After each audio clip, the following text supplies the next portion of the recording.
Hello and welcome to a bit of a Star Citizen ramble. I'm BoredGamer. I'm going to be talking about some Star Citizen stuff. So tomorrow I'll be doing a podcast with Zin as normal, and I want to sort some of my thoughts out before that, or at least sort of talk at you about what's been happening and get some, interesting ideas in the comments below. So I want to talk about the probably Lumberyard Guardian, Letter from the Chairman 4.0, plans for 2025, loads of stuff like that. And we'll sort of go wherever the conversation takes me. So Lumberyard Guardian, really like that ship. It's a powerful heavy fighter. Cool. 2 size 5s. Really interesting, right? It's pretty fast for a heavy fighter. It's pretty agile. It's going to be well received. But there's also the QI version, the key version, whatever the hell you call it.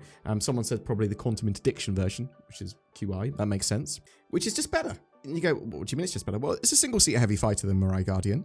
And the variant of it just adds upgraded power plants and the quantum dampener. And the other thing is that the pilot can use that. Yeah, so that spits in the face of Scorpius pilots that were like, the Antares pilots that were like, we'll separate these into different chairs so that the co-pilot, the gunner, is basically in control of that, because that's for balance and because we don't want every ship to be able to do everything and all that sort of stuff. So it sort of like just goes, well, the Lumberyard Guardian can do it. I mean, obviously this stuff will change and be balanced out in the future, and there'll be computer slots in ships that will allow you to actually, maybe move the functionality of this thing to the gunner or the pilot or whatever. But I just thought it was interesting. And yeah, what do you think? Do you think the QI is just a better version? And it's like $10 more. And it's like, well, actually, when buying spaceships, I'd actually probably consider buying the upgraded one if I was going to buy either. And I do really like it. I think 2 size 5 weapons is really interesting. It's not as much firepower as I would like. I like the F8, for example. Very, very, very, very heavy firepower, very brawly ship. And the Lumberyard Guardian, a bit more chasey heavy fighter. It's an interesting one. Really interested to see people's thoughts on the Lumberyard Guardian in the comments below. And sort of pose some questions to Zin and have a bit more of a think about it myself. But also interested if people are going to buy these or not. I suppose the other big thing that's happened, there's a couple, but we've got 4.0, which is kind of released to live, and I'm interested to know what people think of that. Like, it's basically on a preview build, which is effectively the live build, and they're also running 3.24.3 on the live build as well. So you've got 2 branches you can choose to pick. There's a full wipe with 4.0. So if you continue with 3.24.3, it's irrelevant, because when you move over to 4.0, it will be wiped. If you play the 4.0 preview now, well, your actual progress will carry over into 4.0 full live, as it were, when they depreciate 3.24.3. But unless something weird happens. Yeah, unless something crazy happens. So I think that's interesting as well.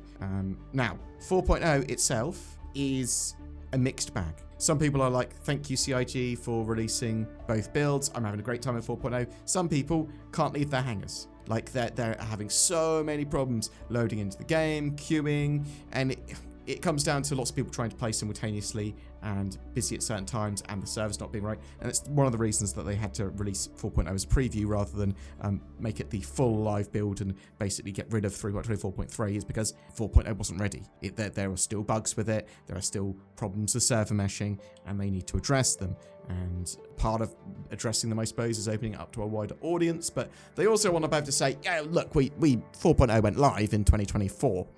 Maybe that's what they've done, right? They want to go, well, actually, we released 4.0 in 2024. It was on the preview build, but it was a live build. We said it was a live build. But I'm interested to know people's experiences with 4.0 at the moment, because I seem to have a significantly better experience than other people. Also, there is a genuinely great quality of life improvement, which is you spawn in your home hangar, if you're at your home location. You don't spawn in a hab anymore at your home location. Absolutely fantastic. It's and some little bits like that are going to make Star Citizen, as they continue to improve it, better and better and better and better. Right? So I am excited for the future of it. I do really love 4.0. Shame that it's got so many bugs at the moment for so many people. I mean, as I said, I'm actually not having an awful time with it. We'll see what happens when Zid and I try and play it throughout this week coming up. I say this week coming up, it's almost Christmas. I'm going to be sort of Monday and Tuesday and some of Wednesday going to be making videos. But it's mostly full steam Monday and Tuesday, and then a little bit of steam until after New Year. It's probably what will happen. I'm interested to know what people are going to be doing around Christmas. Are you going to be playing as Star Citizen? Are you going to be seeing family? All that sort of stuff. Feel free to share if you wish. Now, there was a letter from the chairman as well, Chris Roberts, coming out of the little Chris Roberts cave and going, I've been working for so long and I forgot what the community's like. So I wish to hear from Chris Roberts and the letter from the chairman more often. We used to hear from him pretty often, but now maybe we get them twice a year if we're lucky. And I just want to hear from Chris Roberts much more often, just to know where he feels the vision's going, and he feels the sort of the patches are going and that sort of stuff. And I like Chris. I think I like his vision. He is a visionary, which means that he needs to be brought down to earth sometimes by his lieutenants or whatever, be they Aaron Roberts or whoever, to try and actually make his vision a something that's more of a reality and more realistic to get into people's hands, because he's going to want stuff that is great if they could have it, but they are technologically, but they would take too much development time. They are technology hasn't caught up to what they want, whatever. Yeah. Or some stuff that might just generally not be great gameplay wise, but it seems a great idea on paper. Now, Squadron 42, you can see Chris's vision with Squadron 42. It looks amazing. Yeah, genuinely amazing thing that they produced for CitizenCon, and I'm looking forward to its hopeful release in 2026. But yeah, so from the letter from the chairman, Chris basically went, look, we've 4.0 ready for live, kinda, but not up to our standards yet, which is why we're also having 3.24.3. But 2025 is going to be a year of getting Star Citizen more and more playable, a focus on playability. So that is really, really good for the people that have been asking that. I want more features and more stuff, and I want the game to release. But a lot of people are like, look, we're playing it now, and I want a playable thing so I can enjoy it. And that's fair. So 2025 looks to be a year where they're going to be improving Star Citizen and they're going to be working on a load of features. Obviously, all that stuff that we saw at CitizenCon, a lot of it will turn up in game, but they're also going, look, we're going to improve server meshing and all that sort of stuff, and get the game into a genuine playable state, make it more mainstream. Basically, from I understand, it to be in a sort of beta state by the end of the year. That's the sort of thing they want for 2025. And correct me if you think I'm wrong with that, but that's what they look to be doing, pushing to be more mainstream. Now, content and stuff for 4.0 as well, I'm sort of conflicted what to do. I want to mess around and play a load of the contested zone stuff.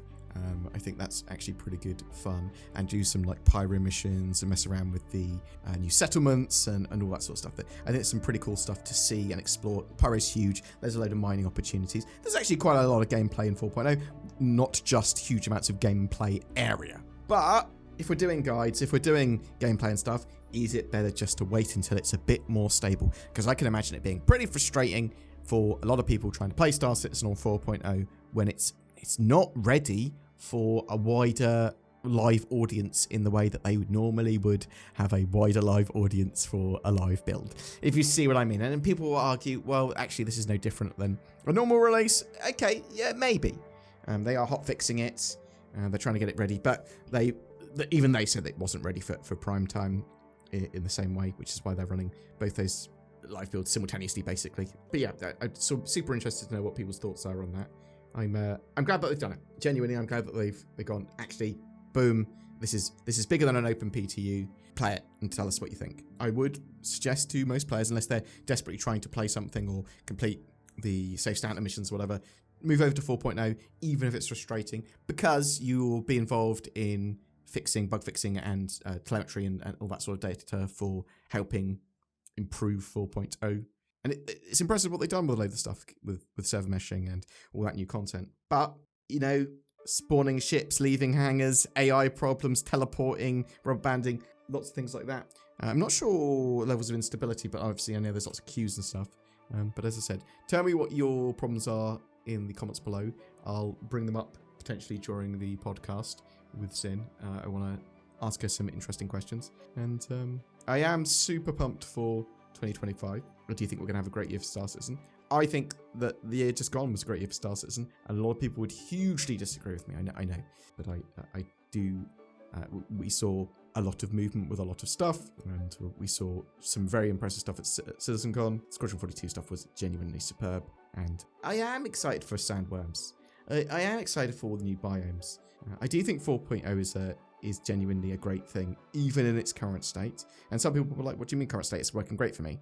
But for some people, they're unable to play it pretty much, or they spend hours and hours and hours trying to play it and they can't, because they can't leave the hangar, or when they first do something breaks, or it's not as expected. It is more buggy than the previous build by significant margins, for at least some people. Because some people are declaring like Star Citizen now is it's an MMO now, because and it's great, and 4.0 has been the best thing ever, and contested zones are amazing, and the loot there is absolutely fantastic. You get some ships and stuff like that if you get to the end, and you can actually do it just as a pair or as a small group. And I suppose the other thing is that, do you think that early 2025 we're actually going to get the engineering gameplay and all the associated stuff with life support and fires and all that sort of jazz? Do you think that's going to be a part of the 4.0 cycle, or do you think it's going to be a 4.1 thing? Do you think CIG are actually going to be able to get sort of the updates to master modes that they're sort of phasing into operator modes, and some actual proper ship and combat balance in the game in 2025? Do you trust them to do that? Do you trust them to do that well? Is Star Citizen for you a perpetual development, and is that make it awful, or does it actually, you like that? I mean, there's loads of tweaks to ships as well recently, like they made the Carrack a load more functional, gave it its blast shields, made its cargo doors actually work for the new sort of cargo mechanics and all that sort of jazz. But we've also got the Ares Ion. They're going to make it full auto again. Like they say full auto, hold the button down, fire, doesn't need to charge up anymore. It's going to be a bit more snipery, again, moving slightly towards that from what I understand. They're sort of rebalancing the ship. It's not going to be, it is just the best dogfighter. It is not a dogfighter. It is supposed to be longer range than a bomber, but provide a similar sort of kind of role at targeting larger ships, trying to take down either shields or precision, trying to take down large components or turrets and that sort of stuff. From my understanding, mid-range Lancer, is it a Lancer I'm thinking of from Space Games? Sort of longer range, sort of, but a higher energy weapon or sniper or whatever. But yeah, tell me what you think in the comments below. Are you pro what they're doing with phasing master modes into operator modes now, and sort of changing all that up, so actually when you're going faster, when you're going in quantum stuff, you can have your weapons, you just can't have your shields? Anyway, this has been my ramble. Thank you very much for listening. Tell me what you think in the comments below. And you should get yourself a Tobii eye tracker, maybe. I don't know, buy one for Christmas, or if you want some natively supported head and eye tracking for Star Citizen that's very high precision, and you can use it in other games as well, the eye tracking at the very least.